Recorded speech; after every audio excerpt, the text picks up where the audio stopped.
ब्रजेश, पीड़ित परिजनों से मुलाकात तो अहम है ही, उनसे उनका हालचाल प्रधानमंत्री जानेंगे, लेकिन सबसे अहम है जो sole eyewitness Ramesh Kumar इस पूरे क्रैश में जीवित पाए गए और ज्यादा चोटें भी उन्हें नहीं आई हैं, उनसे आंखों देखी प्रधानमंत्री जानेंगे। उनका क्रैश साइट का विजिट हो गया, करीबन 15 से 20 मिनट वो क्रैश साइट पे रुके और जी भी उनसे मिले थे। और आपको बता दें कि अभी थोड़ी देर पहले, जैसा कि हमारे कॉलीग बता रहे थे, कि क्रैश साइट से प्रधानमंत्री का जो काफिला है वो सिविल अस्पताल के लिए निकल चुका है। हम इस वक्त मौजूद हैं सिविल अस्पताल में। यहाँ पर पुख्ता सिक्योरिटी इंतजाम किए गए हैं। आपको बता दें पूरा एरिया सैनिटाइज किया गया है। वीवीआईपी मूवमेंट के तौर पर एसपीजी के निर्देशों पर गुजरात पुलिस इस पूरे एरिया को कहीं न कहीं बैरिकेड्स लगाकर, रोपिंग लगाकर मीडिया को एक सेक्शन में रखा गया है। अन्य जो सिविलियन है उनके लिए अलग रूट्स दिए गए हैं ताकि जो वीवीआईपी मूवमेंट है, प्रधानमंत्री का जो काफिला है, वो अस्पताल पहुंचे। मैं अपने कलीग आशीष से कहूंगा कि वो बिल्डिंग की तरफ दिखाए। ये वो बिल्डिंग है C7 बिल्डिंग। इसके अंदर वो सोल सर्वाइवर विश्वास जो कि अभी एडमिट है यहाँ पर।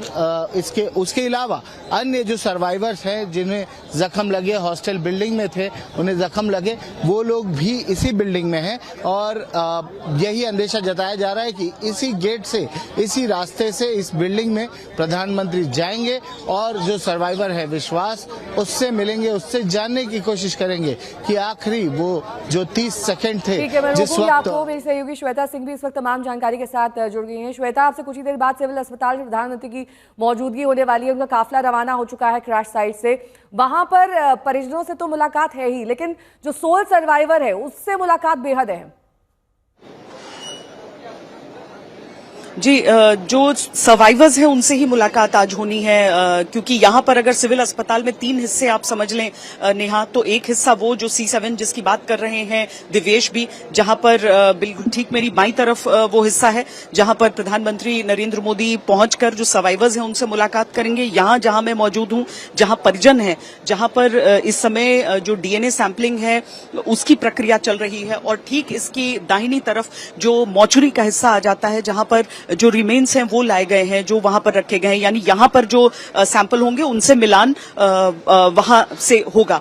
तो कुल मिलाकर नेहा, जब प्रधानमंत्री यहां पर पहुंचेंगे तो जाहिर है कि सबसे बड़ी बात इसमें यह रहेगी कि प्रधानमंत्री नरेंद्र मोदी मुलाकात करें उन एक व्यक्ति से जो कि विमान में सवार थे। बहुत सारे ऐसे भी लोग चोटिल हैं जो कि जमीन पर वो विमान आकर गिरा, उसकी वजह से झुलसकर उनकी मौतें हुई हैं। और वहां से जो सर्वाइवर्स निकले हैं, जो छात्र या आम लोग जो वहां पर थे, प्रधानमंत्री का काफिला इस वक्त सिविल अस्पताल पहुंच गया है। एक एक करके ये गाड़ियां आप देख सकते हैं। ठीक आगे की सीट पर प्रधानमंत्री भी देखे जा सकते हैं इस गाड़ी में। ये पूरा का पूरा काफिला दरअसल क्रैश साइट से रवाना हुआ है, जो कि अब सिविल अस्पताल पहुंच चुका है। लगभग 5 मिनट की दूरी बताई जा रही है। बेहद नजदीक ये अस्पताल जहां पर घायलों का उपचार किया जा रहा है, और उन्हीं घायलों के परिजनों से प्रधानमंत्री की अब से कुछ ही देर बाद मुलाकात होगी। जो सोल सर्वाइवर रमेश विश्वास कुमार, उनसे भी प्रधानमंत्री की मुलाकात बेहद अहम बताई जा रही है, क्योंकि वो सोल विटनेस है इस पूरे क्रैश के, इस पूरे हादसे के। उनकी आंखों देखी प्रधानमंत्री सुनना और जानना चाहेंगे। इस पूरे अस्पताल में भी इस वक्त सुरक्षा की विशेष व्यवस्था की गई है।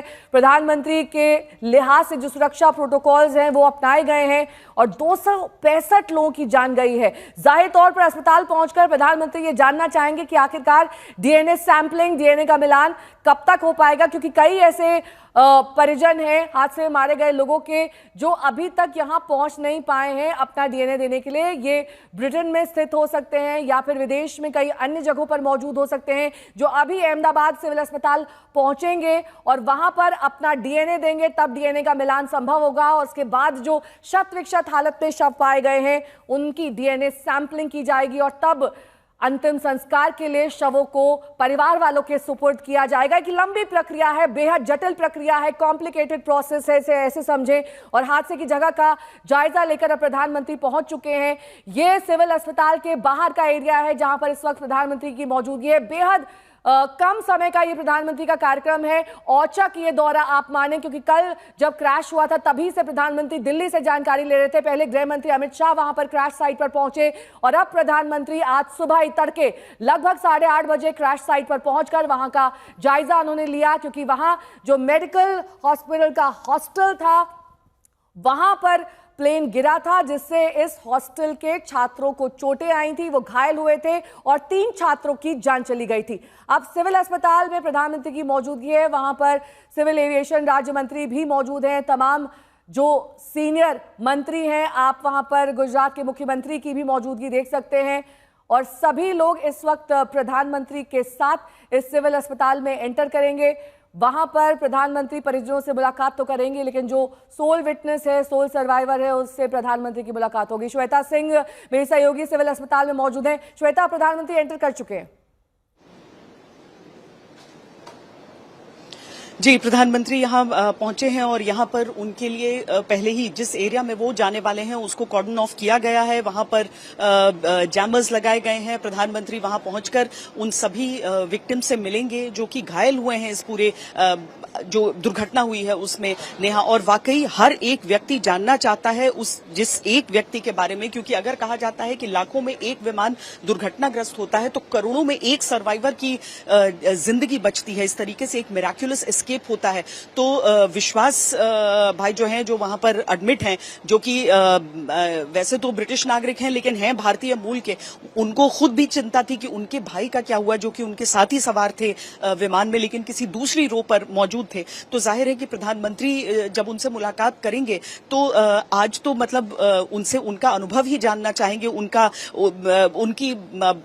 उनकी भलाई जानना चाहेंगे कि वो कितने अभी ठीक हैं, कैसा महसूस कर रहे हैं, ये सारी चीजें जानना चाहेंगे। अनुभव जानने के लिए अभी समय पड़ा है, लेकिन उसके साथ ही हर एक व्यक्ति ये जानता है कि टेक्निकल एविडेंस जो है ब्लैक बॉक्स के रूप में वो तो अपनी तरफ है, लेकिन उसके साथ ही जो सर्वाइवर हैं, जो कि उस विमान क्रैश में बहुत मिराक्युलस तरीके से बचे हैं, उनका अपना कहना क्या है। क्या पायलट की तरफ से कुछ कहा गया था, कोई अनाउंसमेंट हुआ था, मेडे कॉल एटीसी को किया जरूर गया था, हालांकि 1 मिनट का फासला है, उसमें क्या यात्रियों को किसी भी तरीके से सतर्क होने का मौका मिला था या फिर अचानक ये हादसा उन सबके लिए हो गया था। तो उनकी बात अहम इस हिसाब से हो जाती है। लेकिन कई स्टूडेंट्स भी हैं नेहा, जो इसमें जो मेडिकल स्टूडेंट्स हैं, जो इस दुर्घटना में चोटिल हुए हैं, उनसे भी मुलाकात प्रधानमंत्री की होगी। वो तो सोचिए, वो तो अपना नॉर्मल कामकाज कर रहे थे जब एक विमान आकर उन सब के ऊपर कल दुर्घटनाग्रस्त हो गया, गिर गया। बर्न इंजरीज कईयों को हुई हैं, कई डेथ्स उन बर्न इंजरीज की वजह से हो गई हैं। तो प्रधानमंत्री जो सर्वाइवर्स बातचीत करने की स्थिति में रहेंगे या फिर जिनके पास प्रधानमंत्री अभी जा सकेंगे, क्योंकि कई दफा कुछ इन्फेक्शंस की वजह से, खतरे की वजह से कुछ आप आइसोलेशन में भी रखते हैं कुछ मरीजों को, लेकिन जिनसे मिल सकते हैं उन सबको पहले से चिन्हित करके और प्रधानमंत्री उस वार्ड के भीतर दाखिल होकर वहां पर उन सब की ये क्रैश साइट की तस्वीरें हम दिखा रहे हैं, जहां पर प्रधानमंत्री अब से कुछ ही देर पहले मौजूद थे। कुछ देर पहले की ये तस्वीरें हैं। वहां पर जो हॉस्टल था जिस पर ये विमान गिरा, जहां पर विमान का क्रैश हुआ, उसका आगे का पूरा हिस्सा, जो श्वेता की रिपोर्ट्स में भी आपने देखा कैसे मलबे में काफी ज्यादा हिस्सा तब्दील हो गया था। इस पूरी बिल्डिंग को भी काफी ज्यादा क्षति आई है। साहिल मेरे सहयोगी जुड़ गए हैं तमाम जानकारी के साथ। साहिल, जब प्रधानमंत्री की इस क्रैश साइट पर मौजूदगी थी तब उन्होंने क्या कुछ जानने की कोशिश की, किस तरीके से पूरे एरिया का दौरा किया?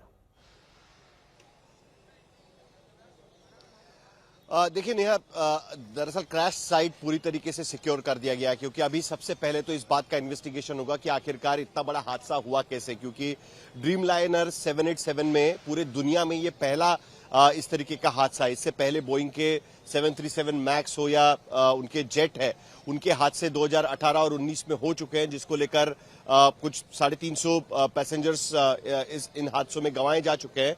लेकिन जो ड्रीमलाइनर बोइंग कंपनी का एक बहुत बड़ा प्रोजेक्ट और जिसे लॉन्ग डिस्टेंस ट्रैवल के लिए खास करके जाना जाता है, 1100 इस तरीके की फ्लाइट्स पूरे दुनिया भर में 1 बिलियन से ज्यादा पैसेंजर्स को उड़ा चुकी है।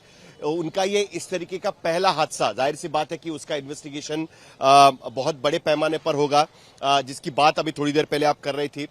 लेकिन उस पर जाने से पहले मैं एक बार जरा आपको बता दूं कि इसी सिविल अस्पताल में दूसरी मंजिल पर यहाँ पर प्रधानमंत्री अभी थोड़ी देर पहले गए हैं, यही पैसेज से प्रधानमंत्री गुजरे, उसके साथ में उनके साथ में गुजरात के मुख्यमंत्री और बाकी अस्पताल के तमाम अधिकारी उनके साथ में थे।